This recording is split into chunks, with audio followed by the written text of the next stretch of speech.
Agradecemos mucho al doctor Miguel Mesmacher, subsecretario de Ingresos de la Secretaría de Hacienda, el poder conversar unos minutos con usted y con nosotros sobre la comparecencia de su jefe, el secretario de Hacienda, Luis Videgaray, quien no toma la llamada porque está en viaje, está en vuelo a Perú. Va a una reunión muy importante del Fondo Monetario Internacional y del Banco Mundial. Miguel, subsecretario, muchos saludos, muy buenas noches.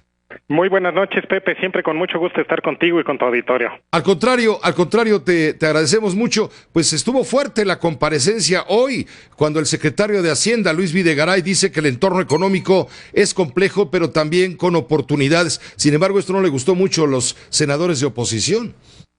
Pepe, yo te diría tanto esta comparecencia como la de la semana pasada en la Cámara de Diputados. Obviamente los distintos grupos parlamentarios pues expresan diferencias, expresan distintos puntos de vista, pero yo creo que en los dos casos pues realmente si tú observas cómo transcurrió la totalidad de las dos comparecencias, pues yo creo que fue un ejercicio muy útil donde se llevó todo a cabo con mucha civilidad y donde de manera muy ordenada pues los distintos legisladores se enfocaron en temas del paquete económico o de la evolución económica reciente. Digamos, en la comparecencia se habla de dos cosas, del paquete para el próximo año y también del desempeño durante este año de la economía en el contexto del informe de gobierno, y la verdad es que yo creo que los legisladores en ambas cámaras, tanto en el Senado hoy como en diputados la semana pasada, pues se ciñeron a los temas económicos con total responsabilidad, y en ese sentido yo creo que los dos fueron ejercicios muy ordenados y muy buenos. ¿Qué es lo que más está preocupando en este momento al gobierno federal, Miguel? ¿El bajo crecimiento de los precios, el bajo crecimiento de la economía, el precio del petróleo, el adverso entorno internacional? Bueno, Pepe, yo te diría, lo que nos está condicionando de manera más importante el paquete económico y la evolución económica reciente, claramente sí es un entorno económico internacional complicado, ¿no? Como tú sabes, pues ha habido una desaceleración en economías emergentes, con recesiones incluso en Brasil y en Rusia, tenemos la disminución en los precios del petróleo y tenemos pues la posibilidad del incremento en tasas de interés por parte de la Reserva Federal de los Estados Unidos. Obviamente, estos factores condicionan lo que se tiene que hacer desde el punto de vista del paquete económico que se propone para el próximo año, y es en este contexto de incertidumbre y volatilidad a nivel internacional que se privilegia y se propone al Congreso un paquete que ante todo cuide la responsabilidad fiscal y la estabilidad macroeconómica, y yo creo que en ese sentido yo te diría algo que fue notorio durante las dos comparecencias fue que yo creo que la gran mayoría de las fuerzas parlamentarias coincidieron en la importancia de que se esté manejando un paquete económico que sea realista y que sea responsable y que nos sirva como una fuente de credibilidad para el próximo año.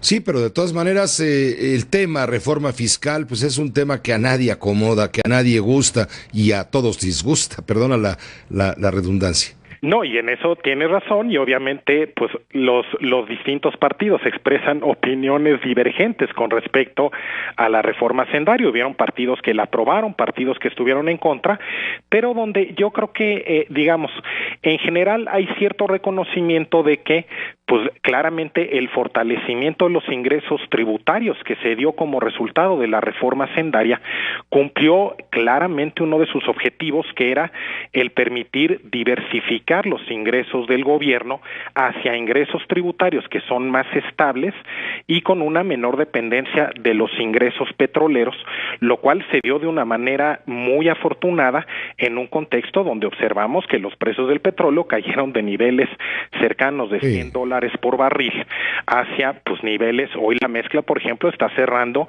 en $42 por barril. Entonces sí, se cayó la mitad del ingreso.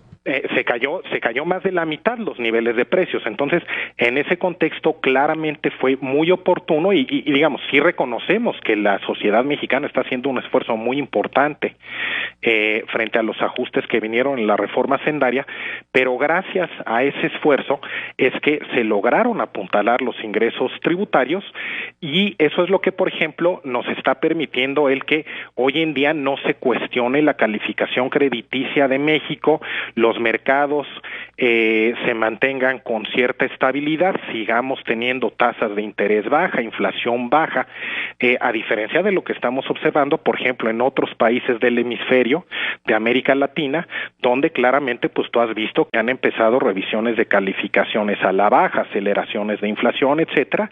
En ese sentido, claramente el fortalecimiento de nuestros ingresos es lo que nos está permitiendo que no se dé un fenómeno como esos, a pesar de la caída tan fuerte en los precios del petróleo. Muchos sectores, sobre todo en el empresariado, presionan y hablan de la necesidad de modificar el marco tributario, a lo mejor aumentar el IVA, para que el gobierno tenga los ingresos suficientes para ejercer un gasto público racional, inteligente, productivo, austero, en fin, pero modificar el marco tributario. ¿Por qué no se atreve Hacienda a dar ese paso que sería ahorita fundamental? Bueno, Pepe, nosotros ya hicimos una reforma, como tú recordarás, hace 2 años. Sí, y se comprometieron a no subir impuestos, pero la realidad nos rebasó. Bueno, pero la reforma, Pepe, si te fijas, realmente nos está llevando a niveles históricos de recaudación. Durante el primer semestre de este año estamos observando una recaudación como porcentaje del PIB superior a 13%, cuando previo a la reforma estábamos hablando de niveles de 8-9%. Entonces, la reforma sí nos dio un fortalecimiento muy importante de los ingresos tributarios, pero habiendo reconocido que ya le habíamos exigido a la sociedad un esfuerzo tan importante, justamente lo que propusimos también fue el año pasado, tú recordarás, un acuerdo de certidumbre tributaria de que nosotros ya durante lo que restaba de la administración ya habíamos hecho, digamos, en 2013 lo que teníamos que hacer desde el punto de vista de fortalecimiento de ingresos tributarios. Ya se había solicitado a la sociedad un esfuerzo significativo y en ese contexto nosotros nos comprometíamos a que pasara lo que pasara, ya no íbamos a proponer modificaciones tributarias adicionales